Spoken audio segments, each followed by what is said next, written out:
All right, everyone, we're live. Thank you so much. Hand it to Ray, I think. And good evening, everyone, and welcome to the monitoring team's bi-monthly Facebook Live question and answer session. Hand it to Ray, I think.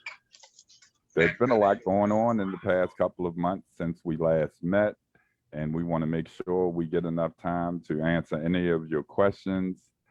But I just want to start by saying that this is a bittersweet transitional moment, and this will more than likely be my last time publicly as a member of the monitoring team. So I wanted to take this opportunity to introduce you to our two new community engagement leadership members.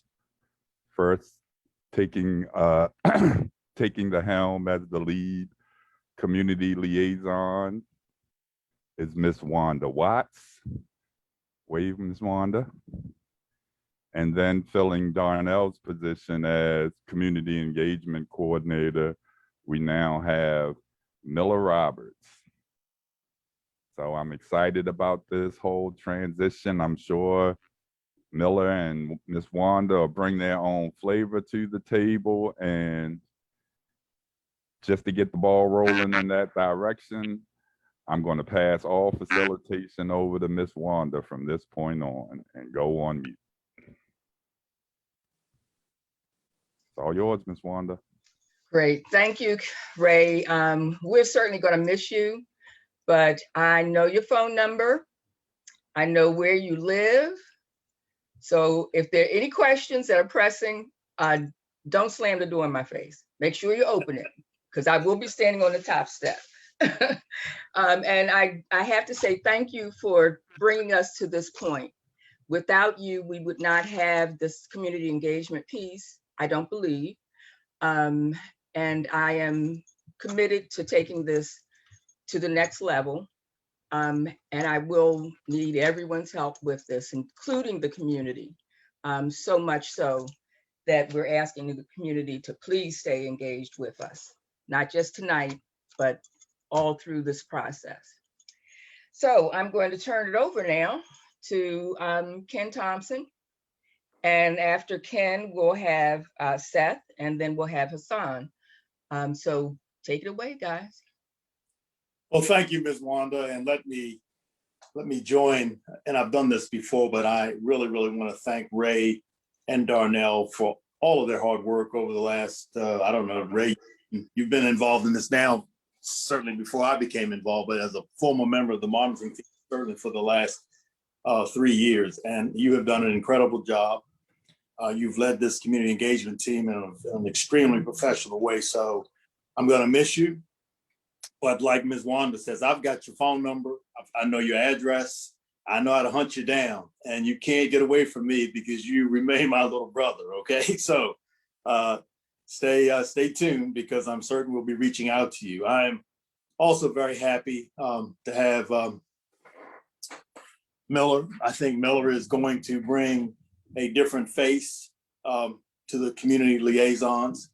He's already shown his worth, and I won't use gold, but I will say he's certainly shown his worth over the last few weeks as we've been dealing with the Fells Point situation. He's done a fabulous job of developing protocols, et cetera. So while we're going to miss both Ray and Darnell, I am confident that we have a team in place that will carry the load. It's going to be hard to fill Ray's shoes, but I think Ms. Wanda she'll create her own shoes. And so I'm really confident we're going to be able to move forward, and we will continue the progress that Ray and Darnell have started. So let me move on to some of the issues we want to talk about tonight. We're now, when I say we, the monitoring team, we're moving into basically our 4th year. We finished our 3rd year monitoring back in, I guess, February, early March of this year. And as we do each and every year, we work from a monitoring plan.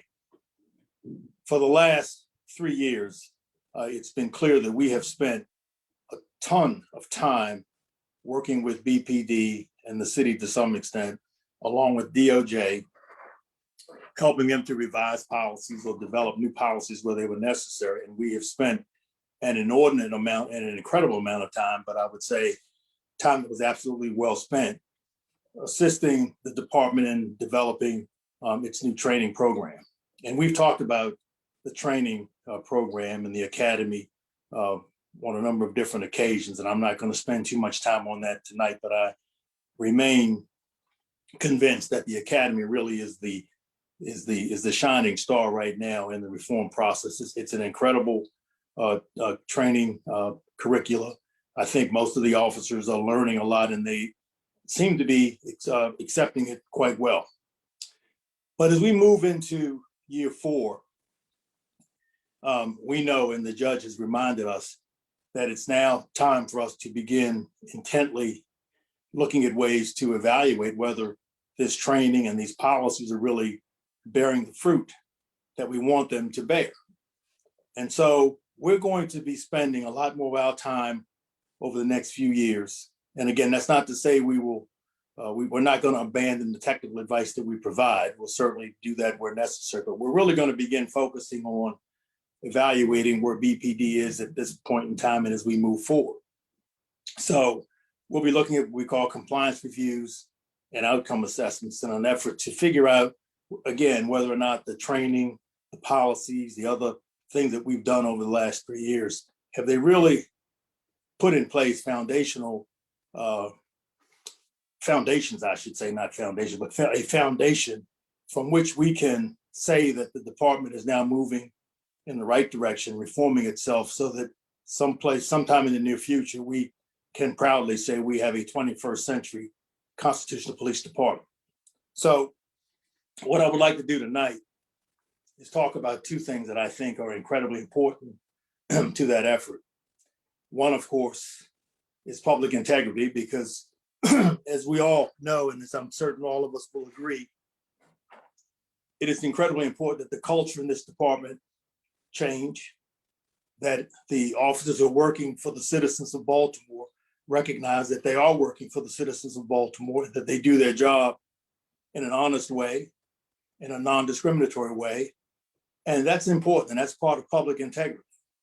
But the other important stool, as I will lay to the stool that I would talk about, and I'm going to have Seth Rosenthal, who's one of my deputy monitors, talk about, is how do we evaluate this process? And so Seth is one of the leaders in terms of developing the compliance reviews and the outcome assessments methodology. And so without spending too much time from my end talking about it, let me turn it over to Seth. And Seth, have you kind of go through this process, tell folks what we're looking for, and maybe some of your views on the compliance reviews and the outcome assessments. Sure, thanks, Ken. And let me add my thanks to Ray for all the work he's done over the last several years. It's been a pleasure to work with you, Ray. I'm gonna miss you, but we'll be in touch. I know we will. And Wanda and Miller, I'm very much looking forward to continuing to work with you. As those of you who've been following this process know, Wanda and Miller are not newcomers to the monitoring team. They've been on the monitoring team as neighborhood liaisons, and they will continue in their roles as neighborhood liaisons. They are just being elevated to leadership positions at this point. On compliance reviews and outcome assessments, let me talk about some of the things that are going on right now in that area, in that space. We produced our very first comprehensive compliance review report, and it happened to be in the area of misconduct investigations in September of last year, at the same time that we published our 2.5-year look back, our comprehensive reassessment of BPD's progress under the consent decree. This year so far, we've produced 2 reports. One, we've analyzed use of force statistics for the years 2018 and 19. And we have also just published a report on response times to calls for service.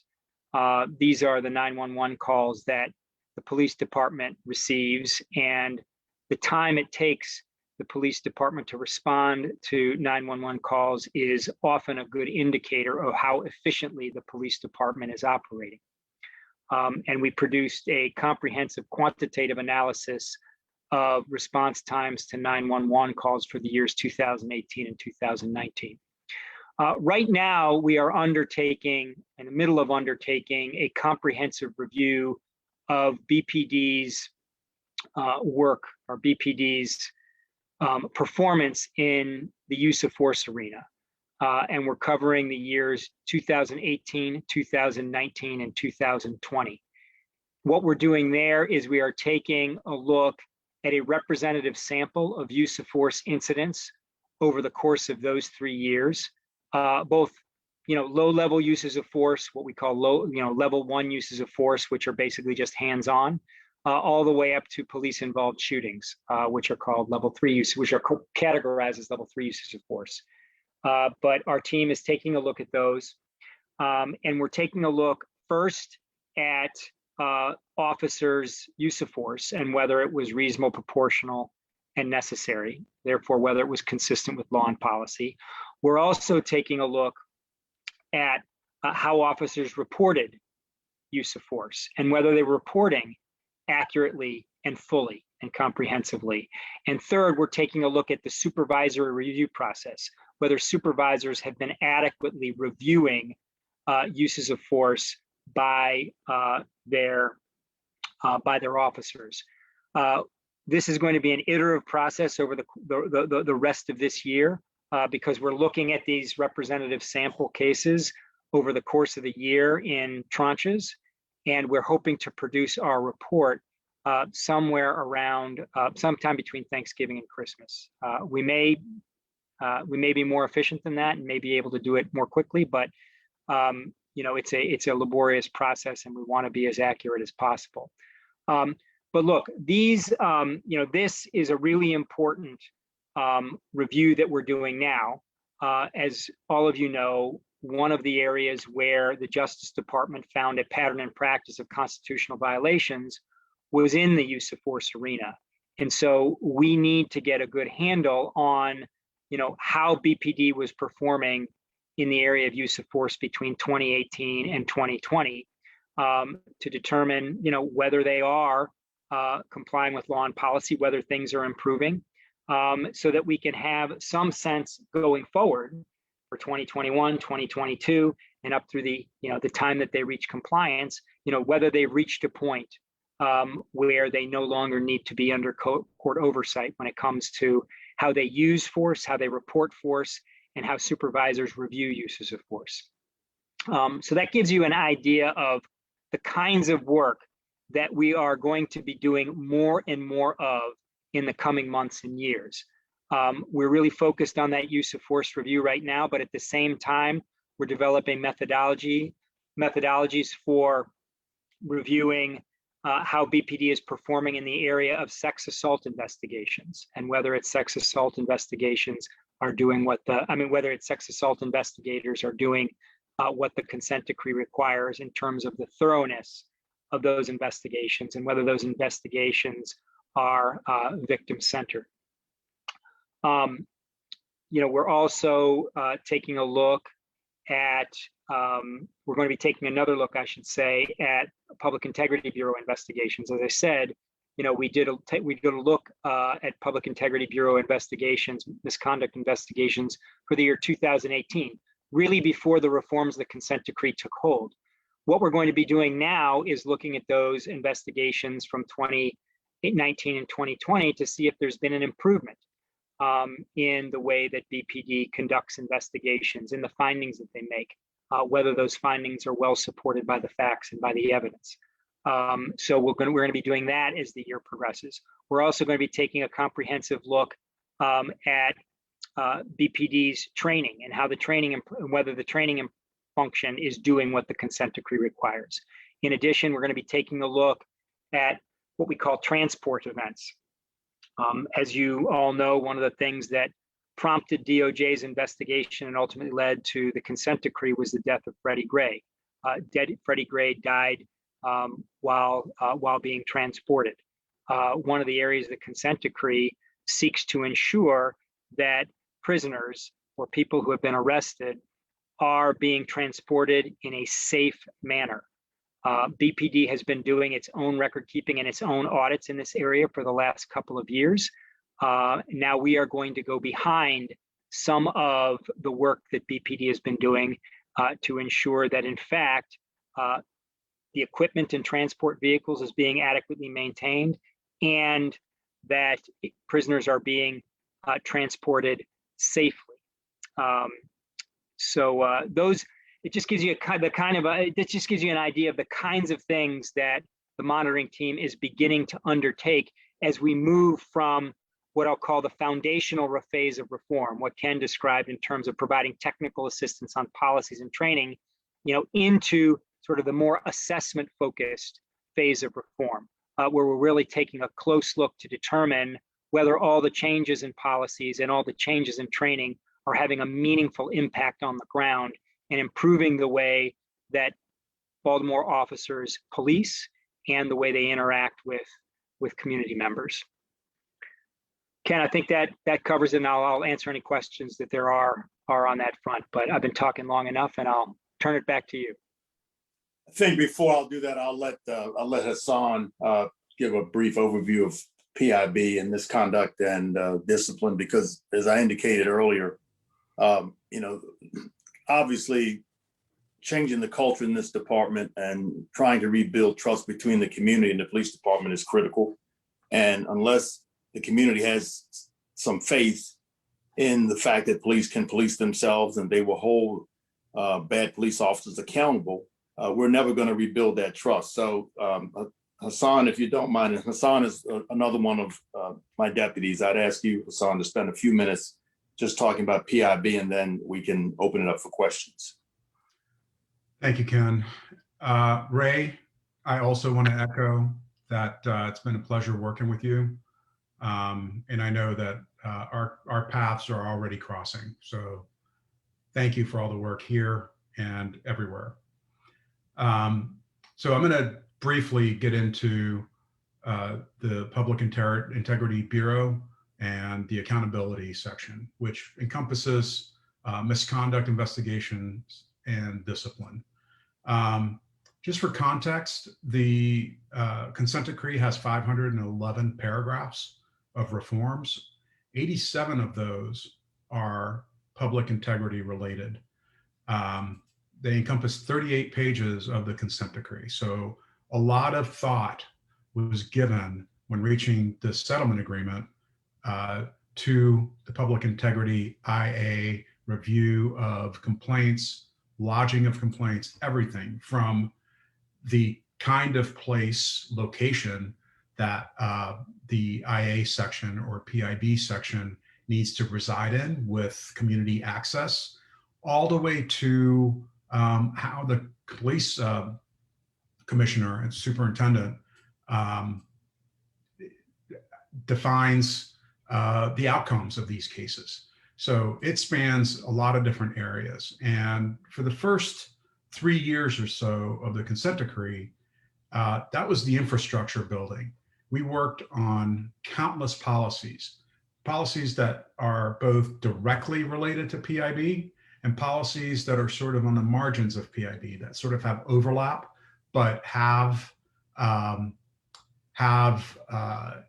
impact on how the Baltimore Police Department oversees itself and holds its staff and itself accountable. So some of the policies that we have worked on are they're definitely on our page, on our monitors page, but they're also on BPD's page. And this is a point that I want to make to the community. Anytime before a policy is approved by the court, it goes out for, especially our policies in PIB, they go out for public comment. And that's going to continue, although we've done the bulk of the work. But I encourage you that from time to time, check our page, our webpage, and we can make that available and see what policies are there. I can guarantee you that we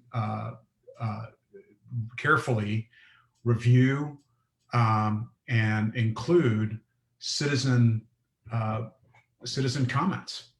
It's very valuable, and we've gotten a lot of great feedback from the community about things that might work, things that won't work, that we've gotten policies, and just other very, very productive feedback. So some of those are non-disciplinary corrective action rules and regulations. This is sort of the entire broad discipline system within the BPD, complaint intake process, general disciplinary process, the disciplinary matrix. Those are the kinds of things that we've been working on. We have then also taken on a comprehensive investigations manual to ensure that investigators get the right guidance and understand the importance and the mechanism by which they can conduct comprehensive, thorough investigations. These are also up on our website. Partner to that document is training curriculum. The training curriculum basically builds on the investigator's manual and trains officers. When this training was conducted a couple months ago, and trains officers how to do these investigations. Through the investigation and in the process of reviewing and discussing the accountability systems with BPD, command, and the investigators personally, we really learned that they basically did not have training. They were assigned there and expected to learn how to do this very, very difficult job on the fly. That no longer is happening. We are positioning ourselves to begin to have some assessments, some compliance assessments, and some reviews to take a look at how these cases are changing. All of the deputy monitors and the monitor himself, Ken Thompson, participated in these reviews where we would go to PIB, we'd ask for 100 random files that we gave them the numbers for, and then we would review those. So that was done as a baseline. Now we're really starting to see how the manual, the training, and the leadership and supervision within PIB is actually where the rubber meets the road and how these investigations are improving. So that's a pretty quick rundown of what we're doing, but you can start to expect to see us probing to see how all the work is actually what that is producing in terms of quality investigations. Ken, I'll turn that back to you. Thank you, Hassan. Let's open it up for questions. And at some point, now that Chuck has joined, we expect to talk a little bit about community policing because it does all fold into this fine piece of cloth we're trying to create. But let me open it up for questions, and we'll do our best to answer the questions from the community. So, Ms. Wanda, you handle it from this point forward.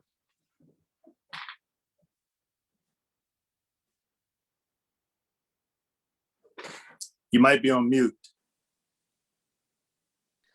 I think Miller has been coordinating the questions, so Okay. you could have Miller read them out to you. That's fine. Sure, I'll be happy to do that. So our first question is coming from one of our NLs that she's passing on behalf of the community and acknowledging that there is a shortage in officer recruitment across the country. How does Baltimore fare in this area? I'll take a first crack at it. I think like most, I won't say all, but I wouldn't be surprised if not all. I think certainly most police departments are having a very difficult time recruiting and retaining. It obviously affects Baltimore as it does any other police department, and it particularly affects Baltimore because under the consent decree, in addition to having enough patrolmen to provide public safety, it's also incredibly important that there are enough police officers to provide what we call the community policing component of the consent decree, which is, at the end of the day, it is the expectation that the department not only be in a position to respond to calls for service, but that they also are able to spend a significant amount of their time engaging with the community. So the goal, of course, is to have enough officers where 60% of the time an officer spends responding to calls for service, but 40% of that time, he or she needs to be engaging with the community. So obviously that shortage has an effect, I think, clearly on some of the crime-related issues. But in addition to that, it is going to make it a lot more difficult for BPD to come out from under court supervision until they can figure out a way to address the community engagement aspect of the consent decree, either through technology or through some other way of handling things. But hopefully, they'll be able to do a little better job of recruiting and a much better job of retaining. Ken, can I add to that real quick? Certainly. So the response that Ken gave was not just a recruiting piece, but the retention piece. And one of the things that we've seen over the last 6 months was that recruitment numbers increased significantly with the BPD. At the same time that a lot of officers were retiring and or leaving the department for various other reasons. So the net gain was minimal. And we've talked to the BPD about this, and they recognize it as a problem, and they're continuing to try to recruit as much as possible, because this problem of retention is not diminishing. It's actually increasing across the country. A lot of people are leaving the profession. So those two things are providing a lower net increase. And let me just hop on top of what Hassan just said. So last year, actually, BPD at the end of the year ended up hiring more officers than left, but only 3. It was a net gain of 3. Still, given national trends, which you mentioned in your question and which Ken spoke to, that was a good sign. This year, even though BPD continues to hire between 15 and 20 new officers a month, which is pretty impressive, even for a department that size to bring on 15 or 20 qualified officers a month. Because of attrition, because of people retiring, it is down roughly 30 officers or so right now for the year. So as Hassan said, it's an issue. BPD is doing actually a very good job of recruiting new officers. It's hard to imagine that they're going to be able to hire more than 15 to 20 officers every month, which is what they've been doing for the last year and a half or two. But as Hassan said, what they really need to focus on is retaining officers and making sure that they don't go elsewhere.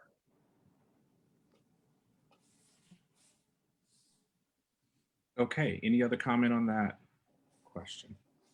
So the next question actually dovetails quite well into that. We have a question asking, when will the police start patrolling neighborhoods again?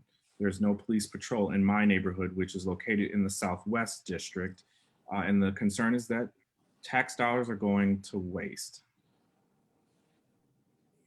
Well, again, I'll take a first crack at it, and Hassan, you and Seth can follow up. Let me start with my shock to hear that there's no one patrolling your neighborhood, because there should always be patrolmen all over the city. Now, again, keep in mind the consent decree really does not.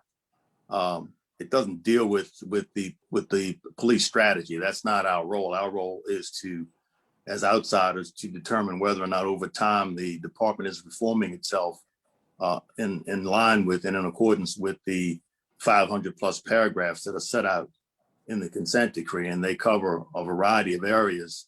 But of course, one area they do not cover is how to, deploy and how to, what the crime strategy should look like. But having said that, there should be patrolmen.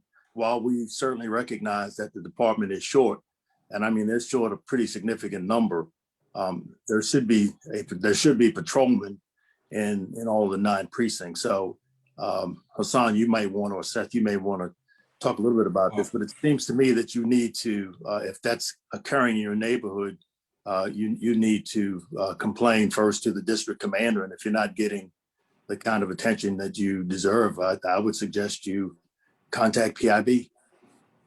Yeah, I would, if I could just jump in real quick. That's one that you need to reach out to the district commander to find out. Every district has officers assigned to it. there should be officers on patrol in all the districts. Now, having said that, and we just talked about shortages, it does have an impact on the number of cars that they're able to put out on the street at any given time on any given shift. But they should be out there. And so the best way to find out how many and where they're actually working, what areas are they assigned to patrol within Southwest, that district commander ought to be able to provide that information for you. It is going to affect the community policing. Ken mentioned earlier that the goal was 40%, with the staffing being what it is right now. That is going to be a very, very difficult goal to achieve this year, unless there's a dramatic shift in terms of the numbers of people that are being brought in over and above those that attrit every month. The previous question also, asked how you fare with other cities. This is a shortage, and this is happening in cities across America. It doesn't make you feel any better if you're here in Baltimore, but Baltimore isn't unique. In fact, Baltimore is actually doing better in terms of being able to recruit than some cities are. I read an article today, my old hometown of Chicago, they are losing officers at a rate that will probably set a record for the number of retirements in any year if it continues at this pace. And so it's not a good situation. But having said that, again, there should be officers out on patrol.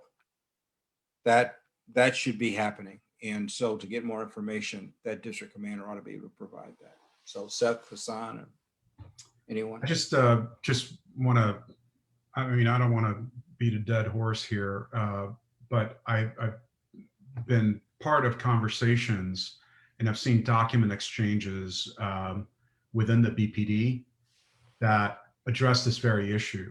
And while patrol is definitely the backbone of the police department, there are competing interests. One of them being the area that I oversee, which is PIB. They've been very short of investigators. I'm advocating to get more investigators in there. And it's kind of like, it's squeezing a balloon. Everybody wants staffing. And as you heard the numbers, net 3, based on retirements and everything, those 3 officers, hopefully that will increase, but there are commands within the BPD that are vying for them. And all of those deputy commissioners are trying to get their shops filled back up. But I know for a fact patrol is a priority, and they're working hard to try to get those numbers up. They're even using some overtime to try to fill some of these patrol beats. Okay, any further comment on that one? I'll move on. So our next contribution is that integrity is an issue. Many citizens and business owners / operators do not call BPD due to the lack of confidence in response and lack of confidence to creating a police report. And they're giving 2 examples here that I'll read. Business owners and retail managers need the reports to submit to corporate to meet the need for security, but BPD does not fill out a report. And a specific example is that 2 weeks ago, a man exposed himself at a local pharmacy. 911 was called. The officer was in the parking lot, but never came into the pharmacy. Once the man walked out, the BPD officer simply stated, "He's not naked now." So I think the question that I'm seeing here is how do they get some compliance with reports being written? Chuck or Hassan, one of you want to take that? Well, Set free to join. First of all, this question goes beyond just a report being written, if that was actually what took place as far as that officer is concerned. If you have more specific information in terms of the actual date and the shift, we can narrow down and find out who that person is, because that's something that just can't be let slide by. I mean, there's absolutely no way the second part of that question should have ended that way. Yeah, it really isn't. So whoever asked that question, again, you can't make changes and improve a department until we weed out those people who aren't living up to their assignments. I mean, this is just not acceptable. And so if you can do that, please pass that along. Hassan? I'll address the first part, and Chuck's absolutely right. Look, I mean, in this day and age, there's video of that. There's video evidence. There, you know, we can track back inside and outside these pharmacies. The first part about BPD not responding to the call or creating a report when business owners call, that's something that those business owners need to follow up on and contact whatever district they're in, contact that district commander. That is a policy violation. Unless they've been routed to an online report or some other alternative way to report, which I know BPD is considering and has some capacity for that. But unless that's what's happening, an officer needs to respond. And when talking to the call takers and the dispatchers, the business owners need to say that they want to see an officer and they want to file a report. And I've asked that person reach out to us through our info at bpdmonitor.com email address so we can get some additional information. And their follow-up concern was just, how do you track the statistics and everything when those reports aren't being written? You can't. You can't. I mean, I think that that's part of the problem of getting a real snapshot of the data in crime. Unless the reports are taken, that's why it's so important to have the report, whether it's done online or in person. They do need to be taken, no matter what the violation is. If people call and they've been victim of a crime, they or their business, those reports need to be taken. Great, thank you. If no further comment, I'll move on to the next. The question is, has the repeal of the Law Enforcement Officers' Bill of Rights had a negative effect on BPD morale? Is it also affecting interest in applications? Chuck, Hassan, Seth. Chuck and Hassan, you might have a better feel for that. But that's a tough one. I mean, morale in policing in general is not where it ought to be. But whether or not it's due exclusively to the Law Enforcement Officers' Bill of Rights being repealed, I don't know if you can say that yet. I just don't know quite how to answer that unless someone else has more information than I have. Officer morale has been low in many instances due to a variety of factors. This may play into it, but to what extent, I really don't know.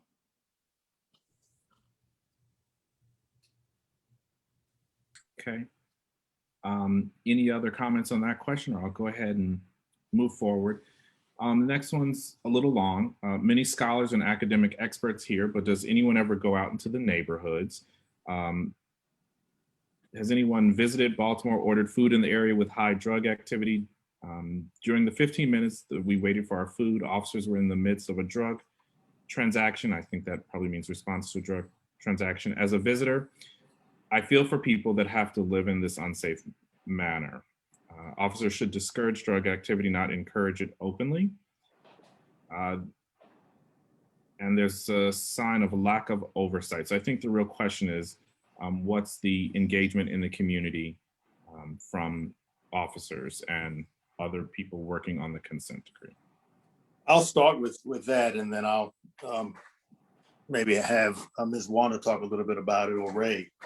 But I mean, as the lead monitor, I mean, first of all, I live in the city, and I'm not going to call any area a bad area or whatever negative connotations one wants to give to it. But having said that, I visit different communities all the time. I mean, in addition to responding officially to police-involved shootings, which thank goodness aren't there are enough of them, but it's not so crazy that I'm out there every day of the week doing it. But we visit neighborhood association meetings in my travels. I mean, I stop at different variety stores and grocery stores in the neighborhoods, sometimes just to see what's happening in the neighborhood. I grew up in the Bentlow, Moses Street, Lafayette Avenue area. I still go by the house that I lived in. I go by the James Mosier baseball field where I learned to play baseball. So I'm in the community all the time as the lead monitor. But in addition to that, I mean, we have an incredible team of neighborhood liaisons. And so Miller, even though you are kind of emceeing this show, and Ms. Wanda, you're certainly our community liaison, I think you two can speak a lot more with a lot more knowledge than I do about what's going on with your neighborhood liaisons. So I'll turn it over to one of you. Well, this is Wanda. And one of the things I can say is that I travel Baltimore City from one end to the other, from north to south, east and west. And I'm on the road every day, every single day, except during the pandemic when I was staying away from people. But a lot has to do with the media. The media portrays Baltimore City in an extremely down light. And if you actually are in the community, there are small pockets in the communities that we do need to address. You know, there's no doubt about it. But the majority of Baltimore City is safe. I lived in the same area that Ken Thompson grew up in. I lived there for 30 years. And the neighborhood was always clean, it was always quiet, and there is a new element that has moved in. So now that's a section that we need to bring to the forefront. And it's that way all over the city. Like I said, 95% of the city is safe. We have some small pockets that we do have to address. And if our listeners who are here with us, if they would feel free to contact us, we do need to hear from the community. We need to hear, because we're not going to be everywhere, but there are things that they may tell us, some specifics that we can actually follow up on. Miller? Thank you, Ms. Wanda, and I definitely will agree with you that we have neighborhood liaison, one for each police district, and they are responsible for getting out into the community and getting the information that we know that we need about what's happening. We can only be in so many places, but we can collect information and pass it up to the individuals who have the capability to address the problems that you're seeing. And again, feel free to visit our website or email us at info@bpdmonitor.com if you have information, so that we can get back to you and know where we need to spend some time if we're not already there. We are working with neighborhood presidents and the different institutions in the communities, and we want to know who wants us to come and present and talk. So just reach out to us and we're more than happy to connect. And I'm going to add one other thing, because in addition to the neighborhood liaisons and Ms. Wanda and you, Miller, Seth, Chuck, Hassan, and I also are happy to attend. Pre-COVID, we attended a number of neighborhood association meetings, community meetings on a pretty regular basis. Obviously, COVID interrupted that, but we are at a point now where we're pretty close to wanting to resume that schedule. So in addition to the neighborhood liaisons, I mean, we actually have members of the leadership team that are more than willing. Indeed, we beg to be invited to community events. And hopefully if you are in the community and you're community president, you need to give us more than 5 minutes. But beyond that, that's my only criticism. But we're happy to go wherever people call us. So I think, when you combine that with our liaisons and with Miller and with Wanda, I think, we try to provide a pretty wide wingspan of community engagement. And just another quick piece, we also, pre-COVID, and we're starting to do so again, but have conducted numerous ride-alongs with the officers to get perspectives about crime levels in certain neighborhoods, and some of the things that the question poses. So I think that we are ready to start that again. Vaccination levels are increasing. All of us are vaccinated. So I think that fairly soon we will resume a lot of the in-person activities that were well in place prior to COVID. Okay, so the next item is not really a question, but a statement that a citizen is saying that lack of prosecution is a major issue. And I don't know if anyone wants to respond to that comment. Well, again, I mean, I'll start. And again, not to be the, I won't call it the naysayer, but, you know, again, as the monitor and the monitoring team, our role is to assist the court in assessing, as Seth so eloquently described earlier, whether or not BPD is moving along the path to reforming itself where it becomes a constitutional police department. Now, having said that, I think it's you know, we don't run the state's attorney's office. We can't tell Ms. Bowlby who to prosecute and who not to prosecute. Our job essentially is to work with the police department and to some extent the city where they are covered under the consent decree to make sure that they are following the rules of the road that are set out in the consent decree. You know, I don't know, because I think it's a difficult question. I think we're going to have to wait to see how this all pans out, because you have a number of prosecutors around the country who have adopted a similar policy. And, you know, what will be the effect of that?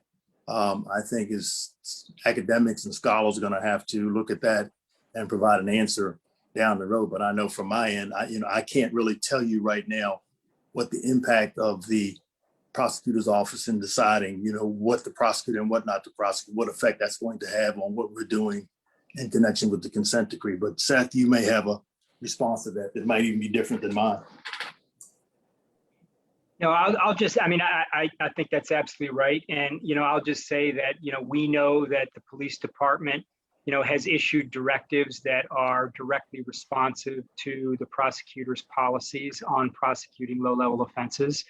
And, you know, officers are not discouraged from taking law enforcement action. You know, they are, if they think an offense, you know, justifies prosecution under the law, encouraged to seek charges, not to arrest people on the spot necessarily, but to seek charges against people through the ordinary court processes, which is to say, you know, they're encouraged to file an application for charges with the district court commissioner and have the district court commissioner issue a summons. And if it's the prosecutor's office determines that it's not going to prosecute, it's not going to prosecute. But, you know, that doesn't mean that the police department, you know, isn't seeking to address disorder where it exists. But it's doing so and has to do so in a constitutional manner consistent with the consent decree. So officers do have to exercise their discretion about whether they're going to take law enforcement action against people who they see committing low-level offenses, whether they're going to intervene in a less intrusive way by warning them or by telling them to move along. There are a lot of tools within an officer's toolkit, short of arresting somebody, short of having them prosecuted, that can control and address disorder. I know, you know, Chuck is an expert in this, as is Hassan, and they can speak to it better than I can, and they can speak to it from personal experience as police chiefs. But arresting and prosecuting people is not the only way to address disorder.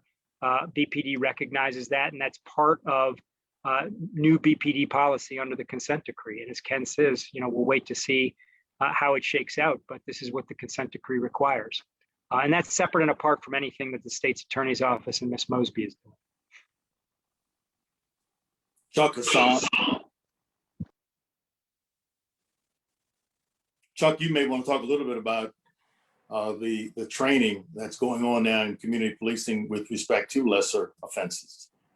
Well, there is a 2-day training now that is taking place on community policing that really does address the issue of lesser offenses. And I think what Seth said earlier was that, you know, they're not discouraged from taking enforcement action, but learning that there are more ways to deal with certain types of behaviors, disorder-related behaviors, than simply a physical arrest. And this is early in the process. The training has really just gotten underway. So it'll be a while, I think, before people really can see to any large extent change, although I would hope that it doesn't take too long. We're going into the summer now. And there are a lot of issues that are really you'd classify as disorder. I mean, the squeegee kids is the first example, the first thing that comes to my mind when it comes to those kinds of issues. You know, the public is demanding there be some kind of action taken, including arrest on the part of some of the people. In fact, you know, their attitude toward what's taking place, and I certainly understand that. But at the same time, you know, a lot of these are juveniles, and is that really what you want to do? And so, I mean, it's a balancing act, best I can describe it. But I think what we're trying to do is educate officers that there are alternatives, diversion programs, various ways of dealing with issues short of actually making a physical arrest and giving someone a criminal record as a result of that. You know, let me follow up on that, Chuck, and what Seth said. One of the beauties of the consent decree is that I think when the folks who sat around and drafted it, I don't know, 4 or 5 years ago, I mean, they really did think, they were thinking in a forward-thinking way.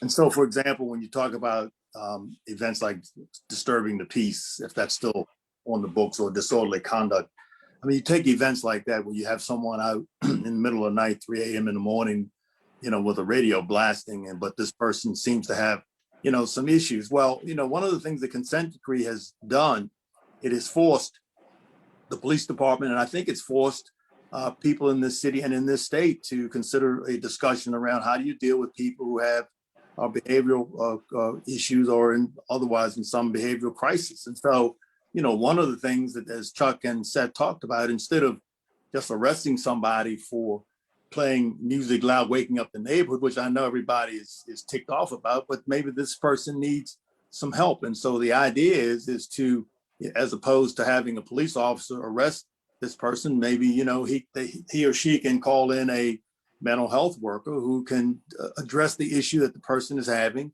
and can deal with it in a way where you're not engaging a police officer to the point where he or she's got to put hands on someone and then these things escalate and you never know how they turn out. So I do think that when people really sit down and give the consent decree a fair review and look at it and look at all of the what I would consider to be some of the progressive things that it is trying to address, I think you'll find that this is a document that is encouraging the police department and to some extent the city to look at how you handle other situations in a way other than just pure arrest. Okay, and we are 5 minutes away from the end. And so I have one last comment that a couple people have put in the Facebook chat. And they're saying that they're hearing that commanders are saying that their hands are tied when it comes to doing things in their districts. Chuck, you're good at this. You're better at this than I am. Well, I mean, listen, if I was police chief, that first thing I'd want to know is who that commander is. You know, and so that's not the kind of leadership and command presence that you need to have, if that's in fact true.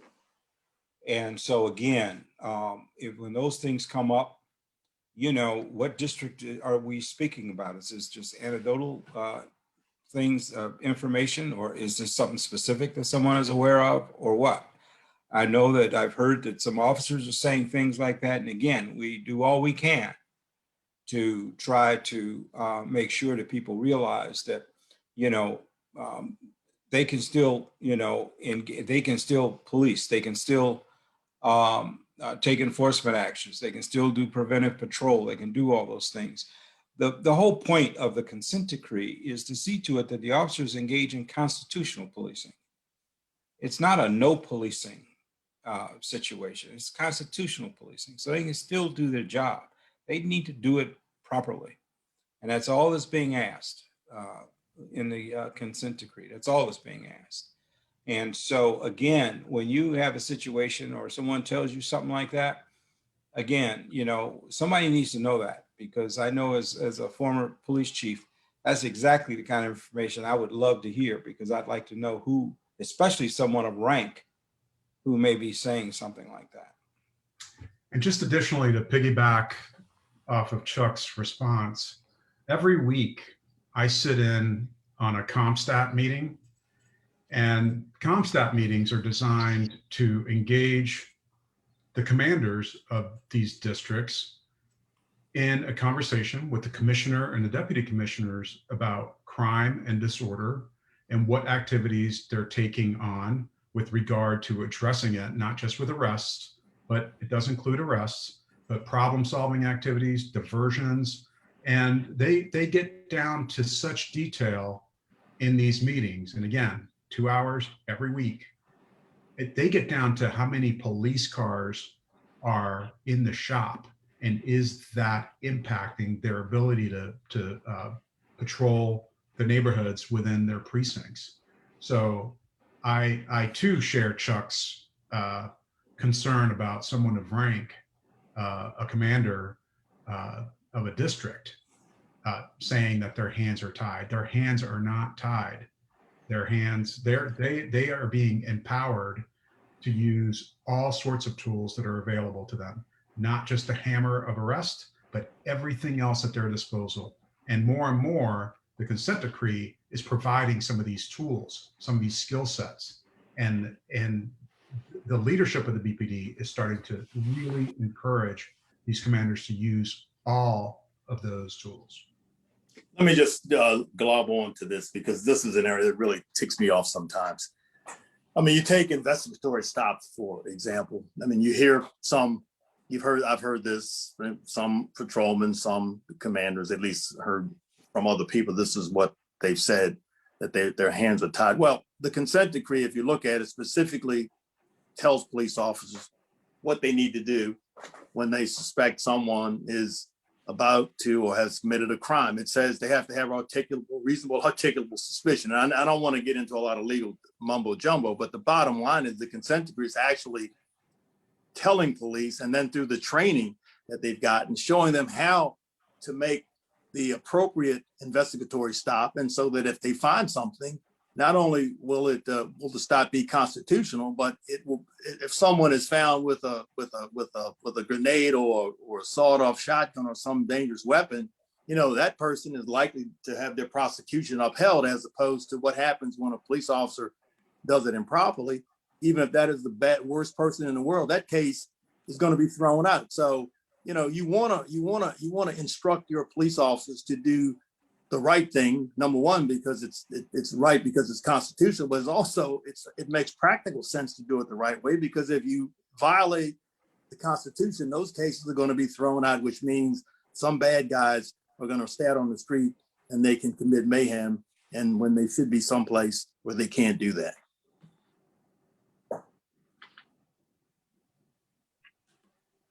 And Ken, if I may, I'll just share that the BPD Consent Decree Implementation Unit has started to tour to the districts as well and talk about this very subject, in particular talking about the fact that the illegal operations or practices have stopped, and it's really that they're no longer to use those behaviors, if you will.